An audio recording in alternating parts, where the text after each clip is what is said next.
Bonjour à tous et bienvenue pour ce nouvel épisode hors série pour lequel nous avons eu l'occasion d'aller à la maison de lapidologie à Mazauges avec une partie de l'équipe du Cheval Blanc Paris. Cette journée était organisée par Evan et nous en avons profité pour vous partager ces moments incroyables et cette belle découverte de la fabrication du miel.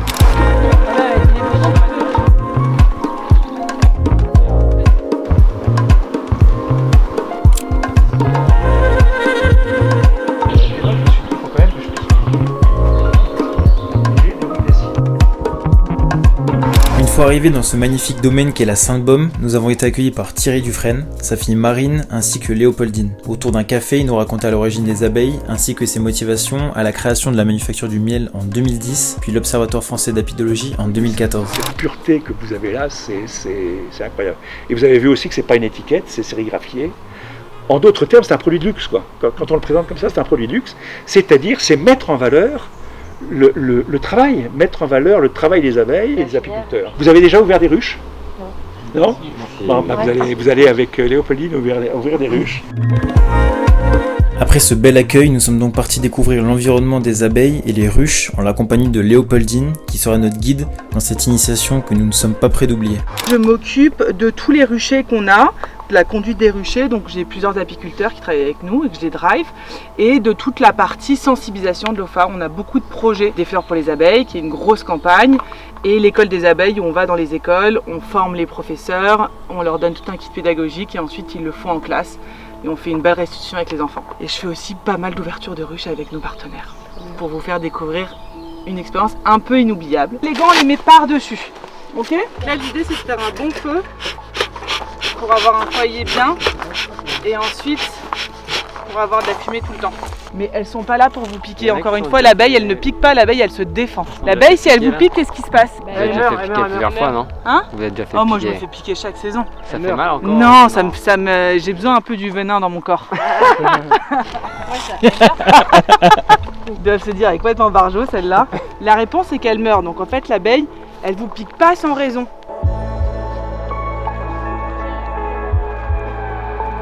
Dans chaque ruche, en fait, il y a l'entrée. Et en fait, elles viennent. Donc celles qui sont devant, c'est les butineuses. Et il y a également derrière les gardiennes. Et là, vous voyez d'ailleurs, Là, je vois. tu vois, il y a une abeille qui on lui laisse pas rentrer, on la laisse pas rentrer. En fait, c'est ce qu'on appelle une pilleuse. Chaque abeille appartient à une ruche et elles ont l'odeur, les phéromones de leur reine. Il y a des ruches qui ne produiront pas de miel cette année. D'autres oui, ça dépend de la reine, ça dépend de comment est l'essaim, ça dépend de plein de choses en fait. C'est de plus en plus compliqué de faire du miel parce qu'il y a de plus en plus de menaces autour qui affaiblissent énormément les abeilles.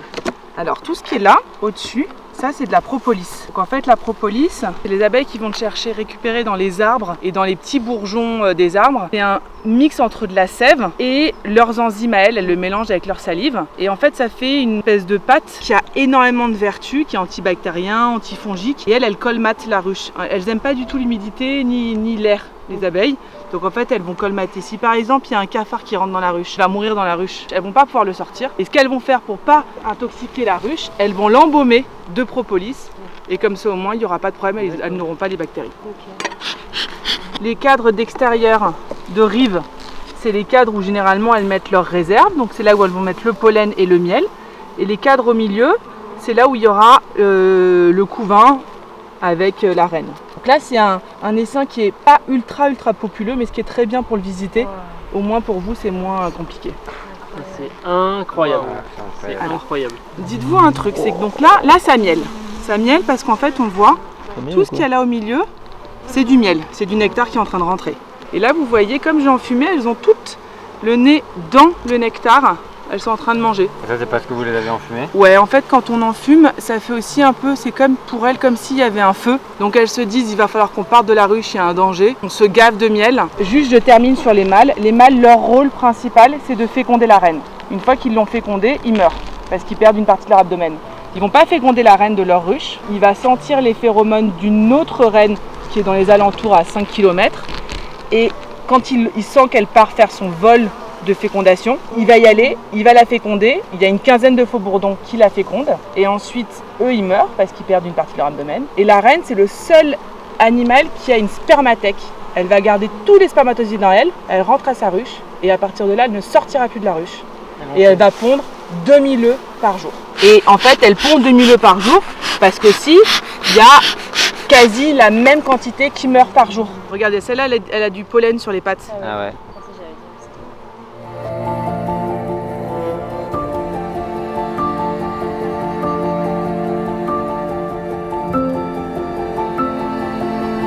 Tout à l'heure, vous me disiez pourquoi ça goûte. Parce qu'en fait, elles sont allées chercher du nectar. Elles l'ont mise donc dans les alvéoles. Et sauf qu'en fait, le nectar, elles n'ont pas encore assez ventilé pour enlever tout le taux d'humidité qu'il y a dans le nectar. Les abeilles, elles ventilent pour enlever l'humidité du nectar.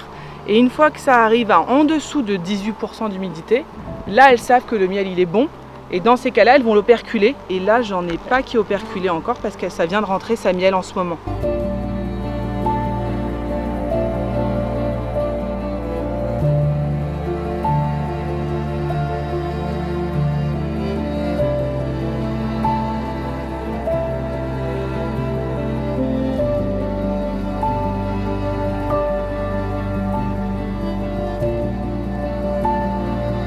Vas-y, là tu peux pincer et tu remontes. Alors c'est pas très lourd parce que c'est un cadre de couvain.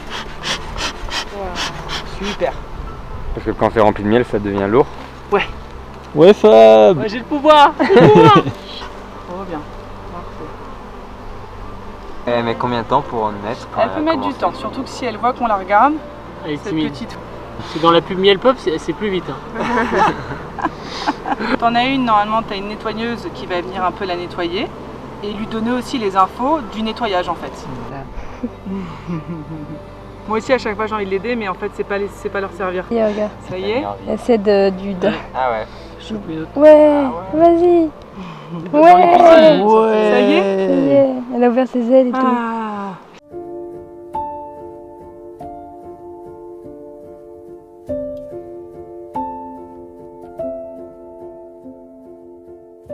La découverte des ruches fut incroyable et maintenant nous sommes accueillis dans la maison de l'apidologie par Marine à seulement quelques mètres des abeilles. Inaugurée en 2015, elle permet de réaliser des expériences directement sur le terrain, mais également d'accueillir, d'expliquer et promouvoir la cause de l'apidologie. Les miels sont analysés et si on retrouve 60% d'un seul pollen d'une seule fleur, on peut l'appeler d'un miel monofloral, acacia, châtaignier, lavande. Après, c'est un miel polyfloral. C'est comment tu valorises encore les produits de la ruche. La cire, tu peux la garder pour la réutiliser, mais tu peux aussi vendre ta cire pour en faire des bougies. Là, vous avez une cire qui est complètement pure versus toutes les bougies que vous pouvez trouver, même les bougies en cire de soja, en paraffine. À vous de voir à partir de maintenant si vous voulez faire brûler de l'essence chez vous. Cause he got me so tuned to your station.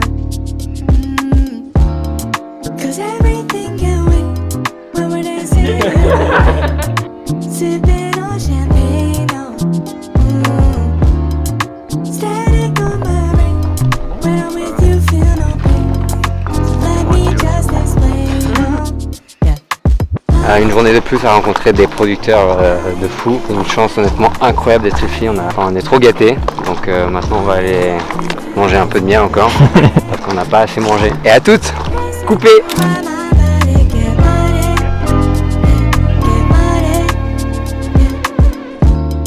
You got me so high, got me so high.